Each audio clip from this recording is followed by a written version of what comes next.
gratter, toujours en direct jusqu'à 11h30. Une émission de Jean Barreto. Avec le public d'Europe 1, avec Maurice Thorne, Jacques Maillot, Pierre Sacca et Françoise Morasso. Et ce matin, nous sommes donc en compagnie de Philippe Gildas. Non, parce que si je dis Gildas, j'aurais peur qu'on ne le reconnaisse pas. Oui, alors, journaliste, nous l'avons vu stagiaire auprès de Pierre Sacca dans les années reculées oui. Luxembourg, n'est-ce pas? Sacca qui s'appelait déjà Sacca, lui. Et, oui. Sacca ou Saccasse. Est-ce que Saccasse, oui, ça ferait. Et alors, journaliste de presse écrite, vous avez travaillé, c'est la Nouvelle République, c'est ça? Oui, du centre-ouest.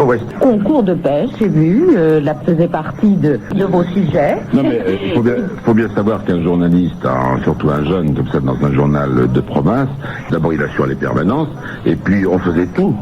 On apprenait tout directement sur le terrain, et on apprenait d'autant plus qu'on avait tout à faire, donc les concours de pêche. La première chose qu'on vous apprend, c'est à conduire. À l'époque c'était une 2 chevaux, c'était 2 chevaux en embrayage direct, c'était une horreur, on se payait le trottoir à chaque fois, mais on apprenait à conduire une 2 chevaux, parce que c'était la voiture la moins coûteuse et la plus rentable. Ensuite on vous donnait un Simplex, parce qu'un relais flex c'était trop cher, puis les journalistes précédents avaient dû se tirer avec, donc on avait un Simplex, il faisait des 6-6, la carré, puis surtout c'était bien parce que même si on savait pas faire de photos, on arrivait à faire le net au-dessus, dans le viseur carré, donc on faisait net. Et où est-ce qu'on allait chercher des infos? Dans ce qu'on appelle la tournée. Donc vous preniez la 2 chevaux, l'appareil photo, et vous faisiez la tournée, toujours dans le même ordre, c'est-à-dire la gendarmerie locale, la gendarmerie régionale, l'hôpital, les pompiers, le commissariat. Puis quand vous avez dégoté quelque chose, vous repassez là où on peut avoir l'info, oui. Pour la compléter surtout. Oui. Non seulement j'ai appris ça, mais ensuite je suis allé sur le terrain pour faire l'info de base. Alors j'ai rarement vu, d'ailleurs dans mes concours de pêche, trouver le poisson miracle qui aurait fait la une des journaux parisiens. Mais en revanche, ça m'a laissé un grand souvenir. Même en faisant des gros plans, on n'arrive pas à grossir le poisson, non? C'est toujours le même poisson. En tout cas, le 14 juillet, par exemple, ça voulait dire que vous partiez à 4 heures du matin et que j'ai fait 14 concours de pêche. Et il fallait que j'ai fini avant 10 heures. D'abord parce que la pêche est moins bonne après. Et puis que ensuite à 10 heures, j'enchaînais sur les concours, qu'est-ce que je raconte? Les remises de décoration aux pompiers. Car le 14 juillet, on remet des décorations à tous les pompiers. Et comme j'avais beaucoup de mémoire, en tout cas le croyais-je, je n'ai rien écrit.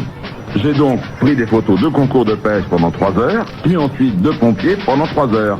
Et puis j'ai développé le tout au journal, et puis là j'ai fait mes légendes en fonction de la mémoire que j'avais des choses, et j'ai fait gagner énormément d'argent au journal, car j'ai matché quasiment et croisé et perdu pratiquement toutes les photos par rapport aux légendes. Ce qui est moyennement grave en ce qui concerne les concours de pêche, parce qu'il y a quand même que le pêcheur lauréat qui gueule en disant mais c'était pas moi la photo d'en haut, moi j'étais la photo d'en bas, mais le poisson dit rien. En revanche, sur les pompiers, je vous dis pas, comme ils étaient 5 ou 6, on a donc fait des rectificatifs, et ça a duré une bonne semaine. Ah, bien.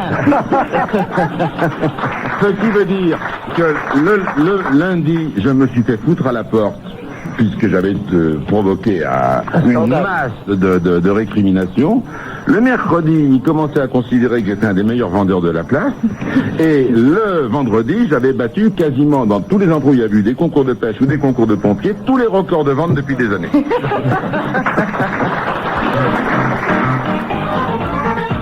Personne à gratter, toujours en direct jusqu'à 11h30. Avec le public d'Europe 1.